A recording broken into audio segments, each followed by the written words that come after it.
नमस्कार, स्वागत आपका न्यूज एटी पर। मैं हूं आपके साथ गौरव चौटाला। उत्तर प्रदेश की 2 विधानसभा सीटों पर उपचुनाव होना है, जिनमें से एक हॉट सीट है मुजफ्फरनगर जिले की मीरापुर विधानसभा सीट, जो कि बड़ी चर्चाओं में थी और आप सभी को इंतजार भी था कि मीरापुर सीट पर किसका टिकट होगा। अब वो इंतजार खत्म हुआ। रालोद के राष्ट्रीय अध्यक्ष जयंत चौधरी ने मितेश पाल को मैदान में उतारा है।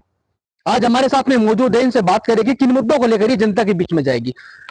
जी, स्वागत है आपका न्यूज एटी पर। धन्यवाद। आप तो बीजेपी में थे और अब रालोद से आपका टिकट हुआ है, किन मुद्दों को लेकर आप मैदान में जाएंगे? मैं तो महिलाओं और सभी मुद्दों को लेकर मैदान में आई हूँ। और मुझे ये टिकट मेरा अपनी मेहनत का नहीं, बल्कि जनता का आशीर्वाद, प्यार, दुलार का टिकट है। उन्होंने पहले भी मेरा कार्यकाल देखा है। मैंने उनके बीच में रहकर 22 साल का पहले भी उपचुनाव हुआ है और उस टाइम पर बसपा की गवर्नमेंट थी, लेकिन जनता के सामने चाहे कोई कितना भी भारी भरकम क्यों ना हो, क्यों ना बाहुबली हो, चाहे सरकार हो या नहीं, इससे कोई फर्क नहीं पड़ता। जब जनता चाहती है तो जनता बाहुबली और ताकतवर को एक तरफ दरकिनार करके और अपने बीच का, जनता चाहती है कि हमारे बीच का ही कैंडिडेट हो, जो हमारे दुख सुख में आ सके और हमारे वक्त जरूरत पड़ने पर जो कार्य हो वो करें। तो मैंने अपने भाइयों के, बुजुर्गों के, माताओं के, बहनों को, भावनाओं को ध्यान में रखते हुए कार्य किए हैं। और मैं आज भी यही चाहती हूँ, मेरी यही इच्छा थी और जनता का प्यार दुलार मेरे साथ था। और जनता चाहती थी कि हमारी बहन की जो बीच की बेटी है, और मैं अति पिछड़े समाज से आती हूँ, राष्ट्रीय लोकदल और बीजेपी के गठबंधन में मुझे चुनाव लड़ा गया है। और बहुत सोच समझ कर दोनों पार्टियों के राष्ट्रीय लीडर ने बहुत सोच समझ कर चिंतन मंथन करने के बाद ये टिकट दिया है। उन्होंने इस बात को समझा है कि भाई जनता है और जनता जो इन्हें चाहती है, तो उन्होंने टिकट दिया है। मैं धन्यवाद करना चाहती हूँ भारतीय जनता पार्टी के शीर्ष नेताओं का। कोई मेरे लिए, किसी का एक भी व्यक्ति का कोई विरोध नहीं था। सबने मेरे लिए कहा है कि जी आप उन्हें लड़ा दीजिए और हम सब उन्हें खड़े होकर लड़ाएंगे।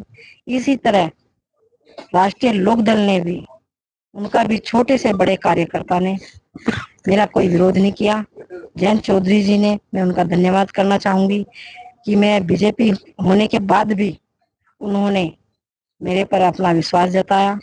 तो मैं आपका टिकट क्या कि अंदरूनी कलह तो नहीं है कि भाजपा के जो कार्यकर्ता है बस साथ रहेगी? नहीं, ऐसा कुछ मेरे नाम पर कोई कलह नहीं है। मैंने आपको बताया है कि मेरे नाम पे किसी भी कार्यकर्ता का, किसी भी नेता का, चाहे वो प्रदेश लेवल का नेता हो, चाहे जमीन से जुड़ा हो कार्यकर्ता हो, किसी एक भी व्यक्ति विशेष का कोई विरोध नहीं है। सबने, बल्कि ये टिकट सबने मुझे दिलाया है। मैं तो नहीं जानती थी कि मुझे इतना बड़ा सम्मान दिया जाएगा। अच्छा, सभी पार्टियों ने मुसलमान प्रत्याशी मैदान में उतारे, क्या मानते हैं कि मुस्लिमों में बंटवारा होगा? हाँ, वो तो देखो जनता जाने क्या बंटवारा करेगी, क्या नहीं, किसको पसंद करेगी। वोट डालने का जनता का अधिकार है और वोट मांगने का नेता का। सभी लड़ाते हैं और सभी लड़ते भी हैं। जनता को क्या पसंद आता है, क्या नहीं आता। आपकी मीरापुर विधानसभा के एक गाँव में बोर्ड लगा है कि अब विकास नहीं तो मतदान नहीं।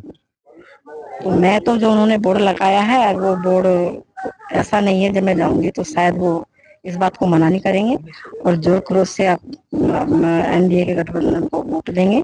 अपनी इस बहन बेटी को वोट देकर हाथ मजबूत करने का काम करेंगे, विधायक बनाएंगे। वो जानते हैं, मैंने पहले भी 2009 से 2012 तक मैंने यही गठबंधन था। इसी तरह फाइट किससे मान रही है आप? फाइट तो मैं समझती हूँ कि भाई चुनाव है, सब, ये तो चुनाव कहीं भी तिकोना है, सबको वोट डालने का अधिकार है। फाइट में तो मैं किसी को नहीं मान रही।